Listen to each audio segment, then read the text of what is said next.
నెల్లూరు జిల్లాలో తొలిసారిగా నిర్వహించతలపెట్టిన తెలుగుదేశం పార్టీ పండుగ మహానాడు నిర్వహణకు అనువైన స్థలాలను నెల్లూరు పార్లమెంట్ సభ్యులు Vemireddy Prabhakar Reddy, Kovvur MLA, polit bureau సభ్యులు ప్రశాంతిరెడ్డిల ఆధ్వర్యంలో రాష్ట్ర దేవాదాయ శాఖ మంత్రి ఆనం రామనారాయణ రెడ్డి, రాష్ట్ర పురపాలక శాఖ మంత్రి పొంగూరు నారాయణ, ఎమ్మెల్సీ పార్టీ జిల్లా అధ్యక్షులు బీదర్ రవిచంద్ర, ఎమ్మెల్సీ రామ్ గోపాల్ రెడ్డి, శాసనసభ్యులు కోటంరెడ్డి శ్రీధర్ రెడ్డి, కాకర్ల సురేష్, కావ్య కృష్ణారెడ్డి, రాష్ట్ర work board chairman Abdul Aziz లు కొవ్వూరు జాతీయ రహదారి సమీపంలో ఇఫ్కో భూములు రేగడి చిలుక వద్ద 110 ఎకరాల స్థలాలను పరిశీలించారు.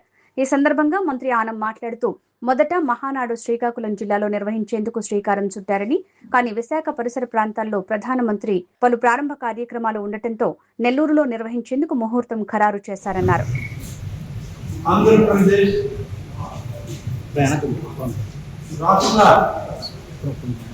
తెలుగుదేశం పార్టీ మహానాడు కార్యక్రమం అనేక దశాబ్దాలుగా జరుగుతుంది. ఈరోజు నెల్లూరు జిల్లాలో జరిగేదానికి కార్యక్రమాలను నిర్వహించడానికి అవసరమైన స్థల పరిశీలనకు కేంద్ర పార్టీ కార్యాలయం నుంచి, అలాగే జోనల్ కోఆర్డినేటర్ గారు, మన పార్లమెంట్ సభ్యులు ప్రభాకర్ రెడ్డి గారు, జిల్లా అధ్యక్షులు రవిచంద్ర యాదవ్ గారు, జిల్లాలోని శాసనసభ్యులు అందరం కలిసి ఈరోజు ఇది 2వ స్థలం చూడటం.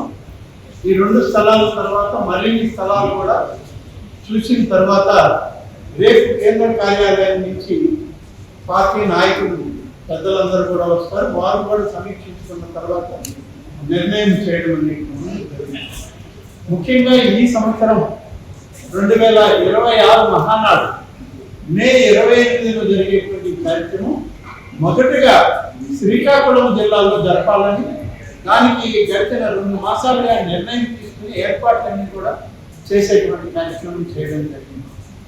కానీ మనకి ప్రధానమంత్రి శ్రీ నరేంద్ర మోడీ గారు విశాఖపట్నం, విజయనగరం ప్రాంతాలకు వారు వచ్చేటువంటి అవకాశం ఉంది. ముఖ్యంగా ఈనాడు మనకు ఉన్నటువంటి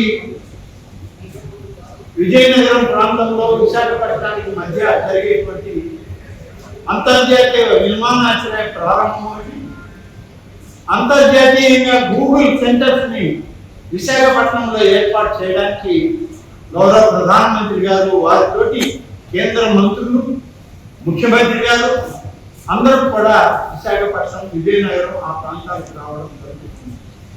అతిపెద్ద కార్యక్రమం పారిశ్రామిక అభివృద్ధి, అంతర్జాతీయ విమానాశ్రయాలను ప్రారంభించడం. కూటమి ప్రభుత్వం తెలుగుదేశం పార్టీ నాయకత్వంలో చంద్రబాబు నాయుడు గారు ముఖ్యమంత్రి అయిన తర్వాత అనేక అభివృద్ధి కార్యక్రమాలు ఇవాళ చేస్తూ ఉన్నాం. మొదలైన పనులు కూడా చాలా పనులు పూర్తయి ప్రారంభోత్సవాలు కూడా జరుగుతున్నాయి. ఈ సందర్భంలో మహానాడు కార్యక్రమం విజయనగరం, శ్రీకాకుళం మధ్య దీన్ని ఏర్పాటు చేసేటట్లయితే కొంత ఆ కార్యక్రమాలకి ఈ కార్యక్రమాలకి మధ్య కొంత ఏర్పాటు చేయడానికి నెల్లూరు జిల్లాకి ఇప్పటి వరకు మహానాడు జరగలేదు. మహానాడు కార్యక్రమాన్ని నెల్లూరు జిల్లాలో జరిగితే బాగుందని అనేక మంది పెద్దలు సూచించిన తర్వాత గౌరవ ముఖ్యమంత్రి గారు మమ్మల్ని ఆదేశించి స్థలాలను పరిశీలన చేయడం ముందు అన్ని స్థలాలు ఆమోదయోగ్యంగా ఉంది, స్థలం కుదిరితే అట్లాగే ఆలోచన చేద్దామని చెప్పి ముందుగా నిన్ననే వారి ఆదేశానికి మమ్మల్ని ఇక్కడికి పంపడం జరిగింది.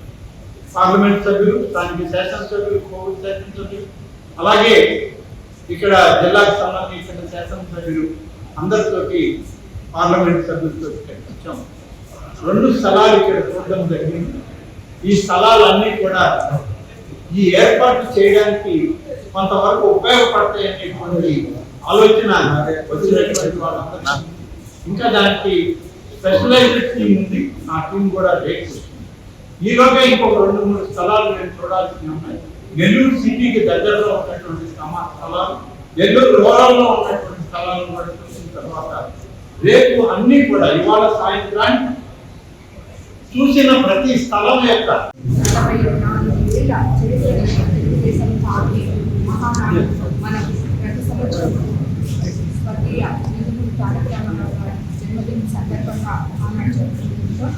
అదేవిధంగా ఈసారి కూడా మహానాడు మన ముఖ్యమంత్రి చంద్రబాబు నాయుడు నారా లోకేష్ బాబు గారి ఆధ్వర్యంలో మనం నెల్లూరు జిల్లాలో మహానాడు జరుపుకోబోతున్నాం. అందుకు ఇక్కడికి మంత్రివర్యులు, ఎంపీ గారు, అలాగే స్థానిక శాసనసభ్యులు, జిల్లా అధ్యక్షులు, అలాగే మిగతా పార్టీకి సంబంధించిన పెద్దలు అందరూ కూడా ఇక్కడ చేయడం జరిగింది. మనకి ఇక్కడ కోవూరు కాన్స్టిట్యున్సీలో 2 స్థలాలు జరిగింది. ఒకటి అలాగే ఏపీఐసి ప్లాన్స్ కూడా చూడడం జరిగింది. అది పార్టీకి కానీ అలాగే ఇంతకు ముందు అక్కడ ఇష్టమా జరిగిన స్థలాన్ని కూడా పరిశీలించడం జరిగింది. పార్టీకి అలాగే మహాసభలకు అన్నింటి కలిపి ఇప్పుడే మంత్రివర్గం జరిగిన సుమారు 500 ఎకరాలు కావాల్సి ఉంటుంది. సో అదంతా కూడా పార్టీ పెద్దలు దాని మీద నిర్ణయం తీసుకుంటారు. మన కాన్స్టిట్యున్సీలో 2 స్థలాలు చూపించాం. అలాగే మిగతా కాన్స్టిట్యున్సీలో కూడా స్థలాలు చూస్తున్నారు. అది రేపు సాయంకాలం కానీ ఎల్లుండి కానీ పార్టీ పెద్దలు ముఖ్యమంత్రి చంద్రబాబు నాయుడు గారి ఆదేశాల మేరకు, నాయకుడు నారా లోకేష్ బాబు గారి ఆదేశాల మేరకు స్థలం ఒకసారి డిసైడ్ చేసిన తర్వాత మిగతా పనులన్నీ కూడా మొదలు పెడతాం. ఎందుకంటే మహానాడు దగ్గరలో ఉంది. రాబోయే రోజుల్లో కోవూరు కాన్స్టిట్యున్సీ హ్యాపెనింగ్ కాన్స్టిట్యున్సీ అని మనకందరికీ తెలుసు. ఎన్నో పరిశ్రమలు ఆల్రెడీ వచ్చాయి. ఈ మహానాడులో ఇంకా కూడా ముఖ్యమంత్రి చంద్రబాబు నాయుడు గారు ఇక్కడికి వస్తారు కాబట్టి ఇంకా అభివృద్ధి పదంలో కోవూరు కాన్స్టిట్యున్సీ వెళ్తుంది అని చెప్పి ఒకవేళ కోవూరులో కానీ డిసైడ్ చేస్తే అది మా అదృష్టంగా భావించి ఎంతో ప్రతిష్టాత్మకంగా ఈ మహానాడిని జిల్లా నాయకులందరితో కలిపి జరుపుతామని చెప్పి తెలియజేస్తున్నాం. పార్టీ స్థాపించిన నాటి నుంచి మే 28వ తారీఖు మహనీయులు స్వర్గీయ నందమూరి తారక రామారావు గారి జన్మదినాన్ని పురస్కరించుకుని మహానాడు కార్యక్రమాన్ని నిర్వహించడం ఆనవాయితీ. దాంట్లో భాగంగా ఈ సంవత్సరం శ్రీకాకుళం జిల్లా నుంచి మహానాడు కార్యక్రమాన్ని నిర్వహించాలని మొదటిగా పార్టీ ఆలోచన చేశారు. తిరిగి నిన్నటి రోజున నెల్లూరులో మహానాడు కార్యక్రమాన్ని చేయాలనేటువంటి ఆలోచన పార్టీ చేయడం, పెద్దలందరికీ, మంత్రులకు, పార్లమెంట్ సభ్యులకు, శాసనసభ్యులకు అందరితో మాట్లాడి నెల్లూరు నుంచి మహానాడు కార్యక్రమాన్ని నిర్వహించేదానికి స్థలాల పరిశీలన చేసే ఈరోజు అందరం కూడా కోవూరు నియోజకవర్గంలో 2 సైట్లు చూడడం జరిగింది. అదేవిధంగా నెల్లూరు పట్టణం, నెల్లూరు చుట్టుపక్కల ప్రాంతాల్లో కూడా స్థల పరిశీలన చేశాక రేపటి రోజున పార్టీ కేంద్ర కమిటీ నుంచి టీమ్స్ వస్తారు. వాళ్ళందరూ చూసుకున్నాక ఆదివారం రోజుకి మహానాడు కార్యక్రమాన్ని ఎక్కడ నిర్వహిస్తామనేటువంటిది పార్టీ నుంచి అధికారికంగా ఒక నిర్ణయం తెలియజేస్తాం. ఇది ఒక అదృష్టంగా భావిస్తున్నాం. పార్టీ స్థాపించాక నెల్లూరు జిల్లాకు మొట్టమొదటిసారి మహానాడు కార్యక్రమాన్ని నిర్వహించేటువంటి అవకాశం పార్టీ కల్పించడం ఇది తెలుగుదేశం నెల్లూరు జిల్లా పార్టీకి ఒక అదృష్టం. అందరూ సమిష్టిగా మహానాడు కార్యక్రమాన్ని విజయవంతం చేసేందుకు అందరూ కూడా ఒక బాధ్యతగా పూర్తి చేస్తున్నామని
ఇప్పుడు వచ్చేసాం పక్కన పెట్టింది బండి ఇంకా ఎప్పుడు అంతే మనం రీచ్ కాలం లేట్ అవుతుంది.